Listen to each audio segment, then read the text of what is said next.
sector. Thank you. We now move to First Minister's questions. Question number 1, Joanne Lamont. Thank you, Presiding Officer. To ask the First Minister what engagements is planned for the rest of the day. First Minister.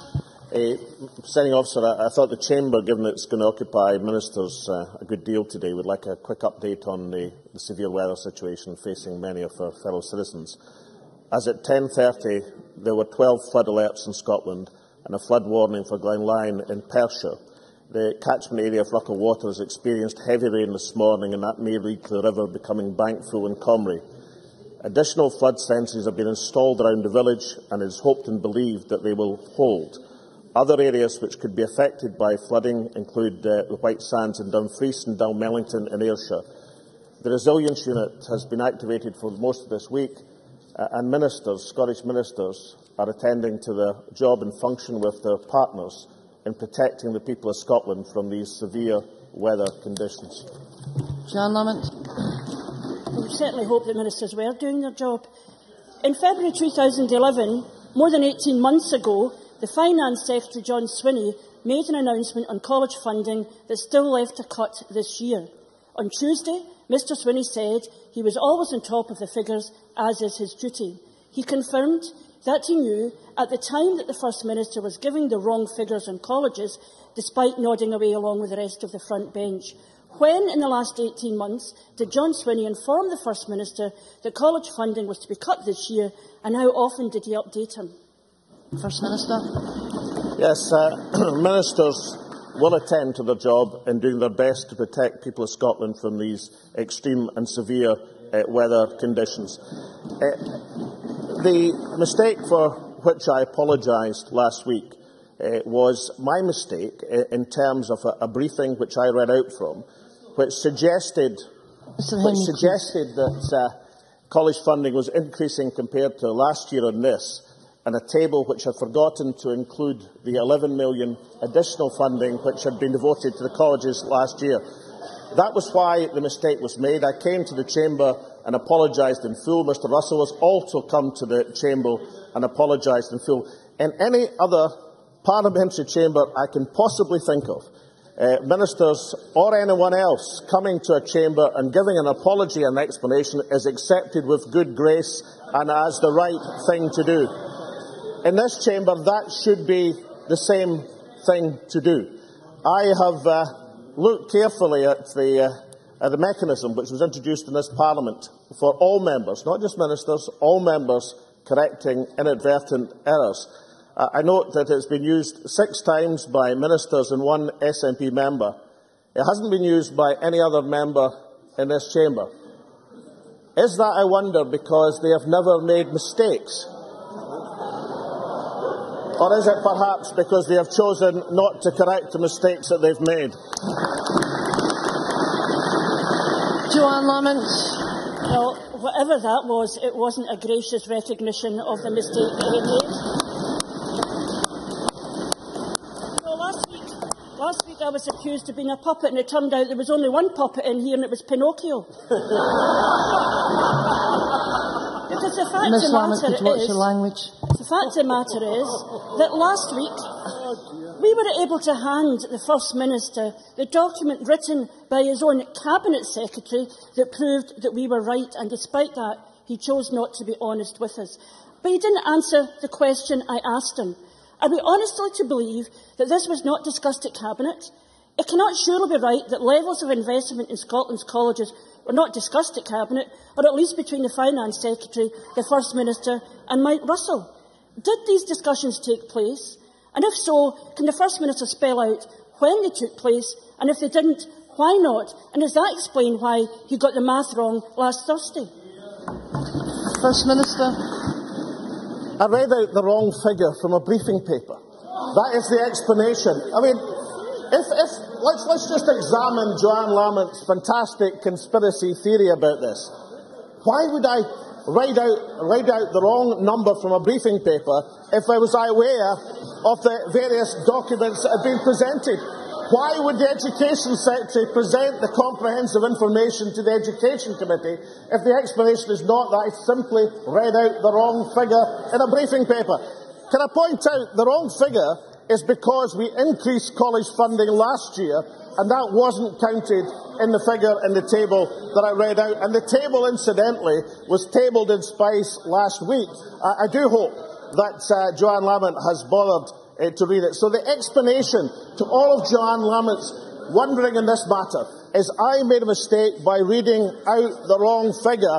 Can we now move on to the substantive issue about college funding in Scotland and the efforts of this government to protect and defend the education system in Scotland from cutbacks from Westminster and a surrender in terms of policy from the Labour government?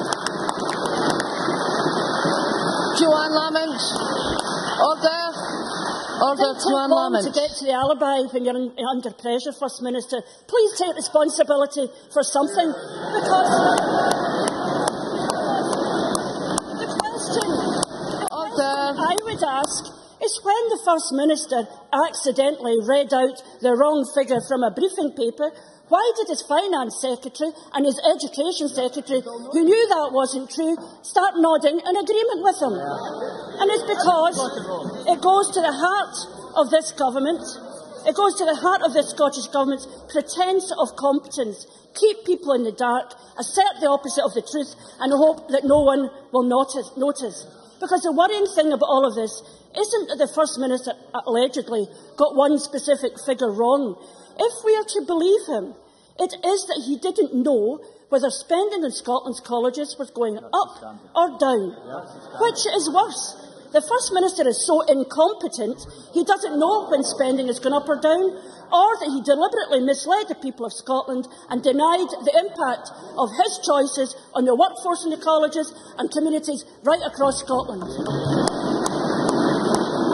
First Minister. People are to be held responsible for their body language in which people are making statements, and I think the Labour Party are on very difficult ground indeed in terms of the looks, the glowers and the body languages which infect these benches. Can I introduce Joanne Lamont to some of the substantial points? She says it's evading responsibility in order to point out that in Westminster there are severe cuts affecting the people of Scotland. But it's not evading responsibility to point out that under the system of finance and government that the Labour Party have supported in Scotland, that our budget is directly relationship to the budget at Westminster through the Barnett formula. And therefore, of course, it is information that's relevant to look at what's happening to budget funding in England and Wales. And Joanne Lamont knows that it's going down by 1.7% this year compared to last, in terms of the budget for Scotland's colleges. I wish it was otherwise, but that is the reality. South of the border, the figure is 5%. And given that our budget is directly related to the budget in education south of the border, then that surely is relevant information. The second argument I put consistently to Joanne Lamont is to support the regionalisation programme. The Scottish Government are investing through the non-profit distribution mechanism massive sums in the colleges of Scotland. Colleges like Forth Valley College, where campus are being reinvigorated, Kilmarnock and Inverness, and the huge expenditure in the Glasgow colleges. That is the strategy, through the regionalisation concept and that investment, to bring about and protect the college infrastructure of Scotland so that it can serve its duty towards the students of Scotland. Now, that's not evading responsibility. That's living up to the responsibility of doing the best that this government possibly can for the students and college students of Scotland in the face of attacks from Westminster, which Joanne Lamont and her party have supported the system which brings about that cut in funding. Joanne Lamont. Order. Joanne Lamont. What on earth was all that about? Because this is about his choices in education and his inability to be honest about what he's choosing to support and what he's choosing not to support. This is a man who can give the most exact answer ever given to a parliament, anytime, anywhere, at 12 o'clock, and by 5 has to admit his statements were the opposite of the truth, because we provided the information, not because he offered it. Whether we're talking about Europe, Doosan investing in Scotland, or the number of jobs in the renewable sector, the First Minister just makes it up. Does he honestly expect us to believe that he, his Finance Minister and Mike Russell didn't agree college cuts in the months before they came to this chamber to deny them. Now I ask the First Minister again, what is worse? That he doesn't know what his government is doing to the colleges of this country, or that he's prepared knowingly to mislead the people of Scotland? First Minister. Well, I note that Joanne Lamont has First Minister. never taken the facility of making a correction in this chamber. I have a full list of the number of times that her statements in this chamber have been at variance with the facts. For example, on what she claimed on the 9th of February was the £800 million steel contract for the fourth crossing, when actually the steel contract is around 10% of the total contract. When she claimed there were falling numbers of people in the National Health Service, which is also not true since this government took office. These questions and this apparent position of Joanne Lamont that she never makes mistakes is at severe variance with the facts that we can produce for the chamber. The difference is this, that when a mistake was made, both myself and the Minister of Education apologised to this chamber and corrected the mistake. The Labour Party never corrects their mistakes. They don't correct the mistakes they make on a regular basis in this chamber, nor do they correct or apologise for the great mistakes, like the war in Iraq, pushed upon us by a Labour government, like the PFI programme, which is going to foist upon the finances of Scotland for years and generations to come. And no apology from Joanne Lamont about tearing up, not just attempting to tear up the SNP manifesto, but tearing up the Labour manifesto on tuition fees, on prescription charges, on transport for older people, from free care for the elderly, each one of which identified in Labour's manifesto last year, each one of which is being consigned to the dustbin of history by our Cuts Commission. That's why this government is trusted, and that's why the Labour Party is not.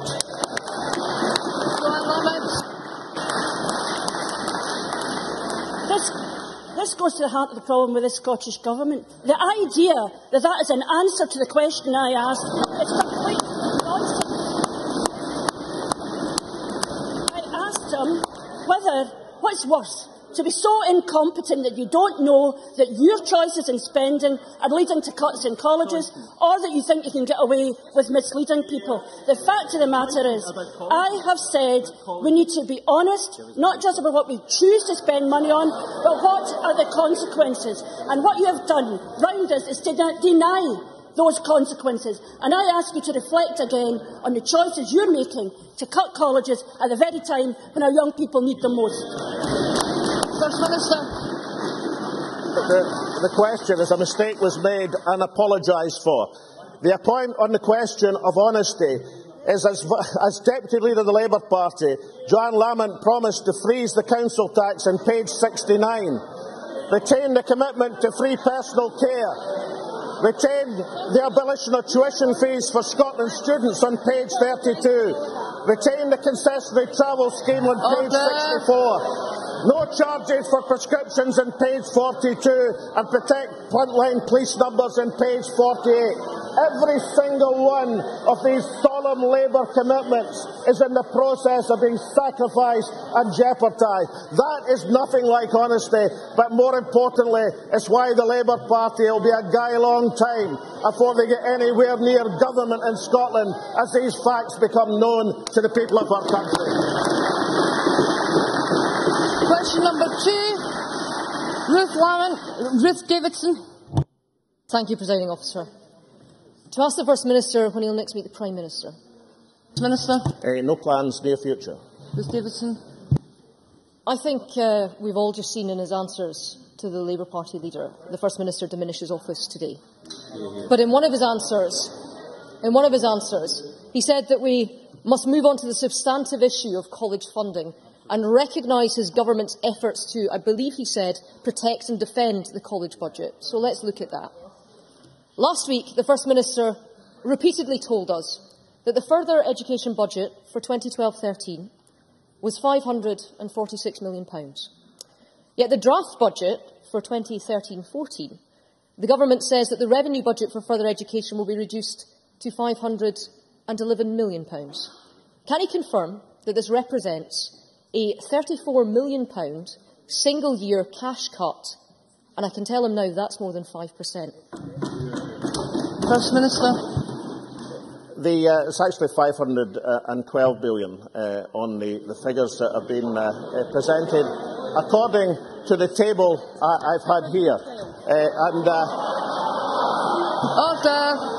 which I always present with great care to this chamber.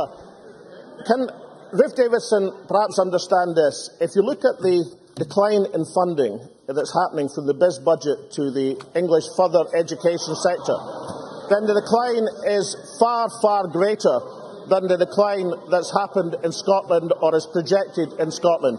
Each year, the Education Secretary, in conjunction with the Finance Secretary, has managed to put in extra funding to the college budget. That is the process of protection.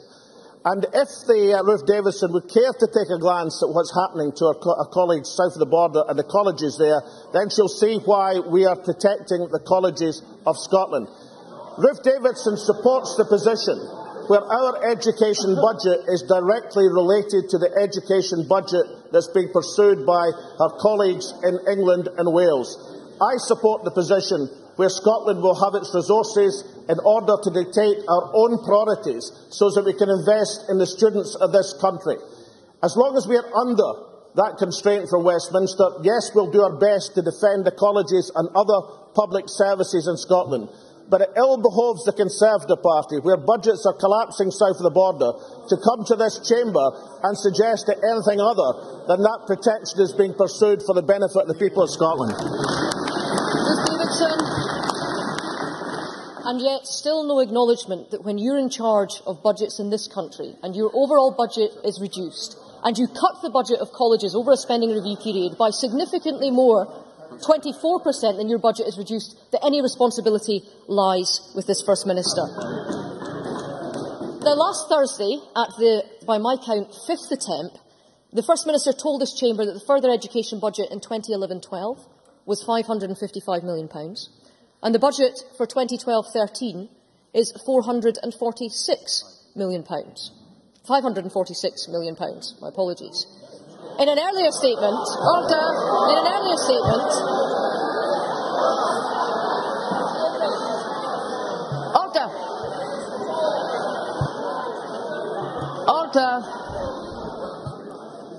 Ms. Davidson.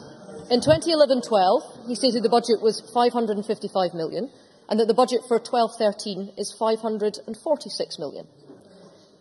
Yet, today, the Independent Information Service that he has previously referred to this afternoon for this Parliament, SPICE, insists that the true figure for 11-12 was actually £576 million and the budget for 12-13 is £526 million. Can he just explain this discrepancy, either now or at 5 o'clock? First Minister. Given that Ruth Davidson, no doubt inadvertently, made an error of £100 million in the first figure she quoted, no doubt we'll look forward to the correction in the official report. Now, if Ruth Davidson would care to examine the documents presented to the Education Committee, which I've had cause to examine in great detail over the last few days, she'll find the explanation that she's looking for, that the money, the £15 million, was allocated to help with reorganisation in this financial year. It was given to the Funding Council in the last budget revisions, but allocated to be spent in this financial year. She'll find that point detailed in the explanation to the committee, which either means she hasn't read the print of the explanation or she chooses not to tell this chamber. Now, when we come to accuracy in this chamber, Ruth Davidson may remember that in terms of her contribution last week on college funding, she told this chamber she was giving us examples of courses that are no longer available under the Education Secretary's stewardship. She put forward a list of courses. I'm putting into SPICE a list of where these courses are available. The HND technical support, which she said was gone under Mike Russell's stewardship is available at Kilmarnock College, City of Glasgow College, Cardonald College, Langside College, Addisland College, North Glasgow College, Edinburgh College, Forth Valley College, West Lothian College, Aberdeen College and famously Stowe College in Glasgow as well. That goes for the other subjects that she also said were no longer available. So once she reads that from Spice, will we get another apology that Ruth Davidson has come to this chamber and given us inadvertent misinformation? Or will the Conservative Party hold to the idea that the opposition parties in this chamber never come with inaccuracies? The only difference is they never correct them and they never apologise.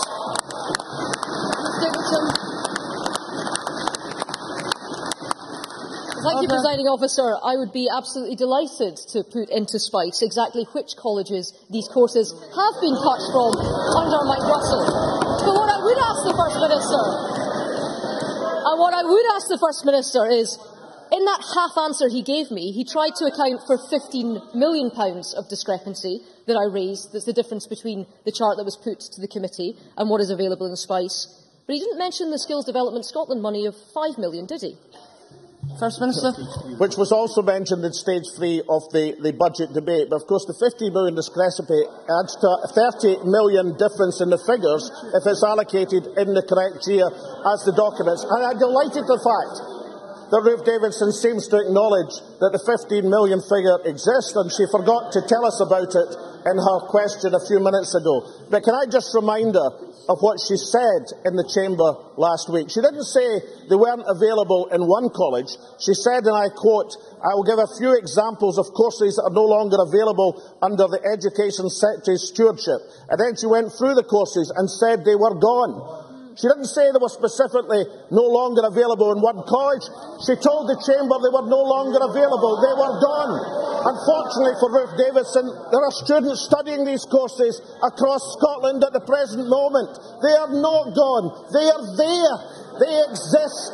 It is happening. And perhaps Ruth Davidson will come more to this chamber and not give us the old Tory adage, never apologise, never explain. They never apologise and they can't explain. Question number 3, Willie Rennie. Order. Willie Rennie. To ask the First Minister what issues will be discussed at the next meeting of the Cabinet. First Minister. Issues of importance to the people of Scotland. Willie Rennie. Just what does it take for the Education Secretary to lose the confidence of the First Minister? First Minister. The Education Secretary is taking forward, under the most difficult financial circumstances, which are visited upon us by a government which his colleagues support in Westminster, a position where no student in Scotland pays tuition fees, not just the students at our universities, but the 23,000 students in our colleges who would be paying tuition fees if Willie Rennie and his colleagues had their way. Willie Rennie. As usual, he's an expert on every other government. The last thing he is an expert on his own government. It's astonishing. It is astonishing that after all that's happened in recent weeks, the First Minister believes that Mike Russell should stay. It's wrong that the First Minister puts his interests above those of the colleges. We know the relationship with college leaders has been wrecked. Principals won't speak out in case their colleges suffer. And the Education Secretary has got his figures wrong again, yet again, according to Spice. Mike Russell is so out of control. He's even reporting his own government to the Ombudsman. Doesn't he accept that we need a change of approach? We need figures that we can all agree and an Education Secretary that we can trust to deliver. When will he grasp the thistle? First Minister. Well, I've got a list here of major figures in the Scots colleges who have supported Mr Russell in the recent disagreement with regard to Stowe College. Mr Russell is pursuing the brief in an excellent manner according to the range of his responsibilities. But Willie Rennie asked me a question. He asked, under what circumstances would I lose confidence in one of my ministers? I think the circumstance in which people would be entitled across the country to lose confidence would be if you took a firm, solemn manifesto commitment, like no tuition fees for the students of the country, and you tore up that commitment for seats at the Cabinet table in Westminster, then these would be the circumstances when not just your colleagues would lose confidence in you, but more important, the people would lose confidence in you. And if Willie Rennie looks around to his diminished and reduced number of colleagues, you'll see that the confidence that the Liberal Democrats have lost is the confidence of the people of this country. And the single biggest issue in which they lost that confidence was their decision to reintroduce tuition fees and the demonstration that they would do anything to support the Conservative Party in return for a share of power. And when that realisation dawns on Willie Rennie and the extent of the loss of confidence they have with the people of Scotland, then perhaps he'd be entitled to say and ask whether Scotland will ever lose confidence in a government which maintains the principle of free education in this country. Question number 4. Dennis Robertson. Thank you, Presiding Officer. To ask the First Minister what benefits will Scotland receive following the announcement that French firm Arriva is to locate its UK turbine manufacturing site in Scotland. First Minister. Well, earlier this week I met with Arriva, who announced it will locate its turbine manufacturing site in Scotland. That will be one of its 3 major European sites. It's fantastic news for Scotland, with the potential to create 750 jobs from manufacturing and the supporting supply chain. It's further good news from the renewable sector, which has seen a £2.8 billion of investment in Scotland since 2009, which delivers economic benefits to communities the length and breadth of our country. Dennis Robertson. I thank the First Minister for that answer. I find it extremely encouraging, First Minister, that companies from overseas continue to look at Scotland as being a place to invest. Does the First Minister agree with me that it's perhaps hampered slightly by the UK government's approach to their energy policies, given it seems to be confused and divided? And would you agree with me that the only way to rectify this is to take the powers back to this Parliament in terms of energy and policy and everything else? Thank you. First Minister. Yes, I think there's a great deal of strength in that particular argument. Arriva, as the opposition benches should remember, was one of the companies who recently signed a letter expressing concern about aspects of UK government energy policy. But I was delighted, absolutely delighted on Monday, that among the many welcomes for the Arriva announcement of its intentions, it was one from John Hayes, the Junior Energy Minister in the Westminster Parliament, who recently, of course, was involved in a speech that was never given, which was going to cite his opposition to wind technology, which then was never delivered. I do welcome John Hayes' salute for the Arriva intentions, but can I gently point out to the Conservative Party that it's not possible to manufacture wind turbines if you don't believe in wind energy playing a role in energy policy. Question number 5. Richard Simpson. To ask the First Minister what action the Scottish Government will take in response to concerns that the out-of-hours paediatric services at NHS Lothian, Fife and Borders are at risk due to a shortage of trainee doctors. First Minister. Well, we're very much aware of the situation in the south east of Scotland. We've made it clear to the 3 NHS boards involved that we'll support every effort to ensure that the best quality paediatric services are maintained for children across the region. Following a meeting with the NHS Lothian Chief Executive Tim Davison earlier this week, the Cabinet Secretary for Health allocated up to £100,000 in this financial year and committed a further £500,000 over the next 2 financial years to support the appointments of 4 fixed-term clinical fellows, which will be followed up with a further national and international recruitment campaign for permanent trained staff to maintain services at St John's Hospital in Livingston. I hope the member will recognise the importance of that announcement. Can I thank the First Minister for his reply and the announcement, but I just wonder what the families and children in Fife, Lothian and Borders are feeling and believe because the First Minister said in June that the closure of the paediatric ward at St John's was unsatisfactory and that remedial action was well underway to prevent a recurrence. But we now find that the situation is not improved. It is very much worse, with 13 staff down in the medical field. St John's Paediatric Ward, we know now, is under threat of closure from the announcements of Lothian Health Board, and services across Fife and Borders and Lothian are stretched to breaking point, and the remedial action has not yet taken place. So is this yet another broken promise? Is this another case of the public being misled, where the First Minister says what he likes in the Chamber, regardless of what actually is happening in the real world of the NHS? First Minister. A recruitment issue, a serious recruitment issue, has occurred because staff are on maternity leave and for other matters. That affects 12.3 whole-time staff out of 47, and because that's 25% of the trainee numbers, then that faces a significant difficulty. The Minister, the Secretary, has met the Health Board. They've suggested the action which I've outlined, which is designed to address these circumstances. We'll also be working with NHS Education Scotland to develop a Scottish-based programmes of study to support the development of advanced nurse practitioners to help sustain the provision of specialist paediatric services across the whole country. Both a response to the immediate situation that's arisen and a longer-term response to enable the position to be better across Scotland. Now, I would have thought that is a significant action in the face of a real problem, and I would have thought it would be welcomed across this chamber. Question number 6, Murdo Fraser. To ask the First Minister what the Scottish Government is doing to ensure that the 2014 Year of Homecoming is a success. First Minister. Well, I think the Year of Homecoming in 2009 attracted, I think, 95,000 visitors to travel to Scotland and exceeded its target by generating an estimated £53 million in additional tourism revenue for Scotland in what was a very difficult year for global tourism.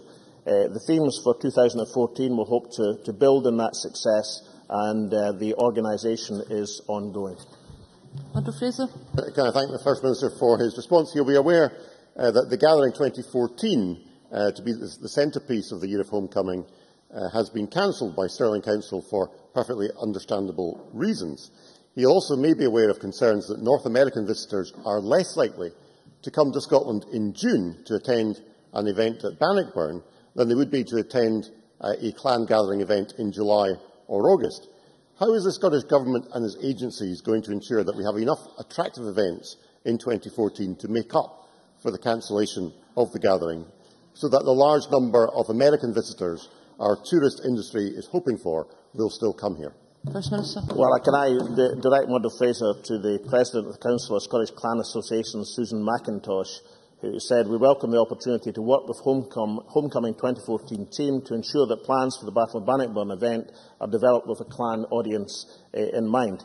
I should say, of course, that in terms of seeing the significance of that 700th anniversary, an understanding of how it must play a part in the year of homecoming, we took advice from a whole variety of quarters, including a press statement from the 26th of May 2010, which said, "The Scottish Conservatives believe that the 700th anniversary of the Battle at Bannockburn must be the centrepiece of these national celebrations. The fate of the nation was decided at the Battle at Bannockburn in 1314 during the Wars of Independence, and it must be the focal point for homecoming in 2014. The author of that statement was Murdo Fraser. I am following Murdo Fraser's advice to the letter, and I do hope it wasn't that statement which resulted in the disgraceful decision not to elect him as leader of the Conservative Party. That ends First Minister.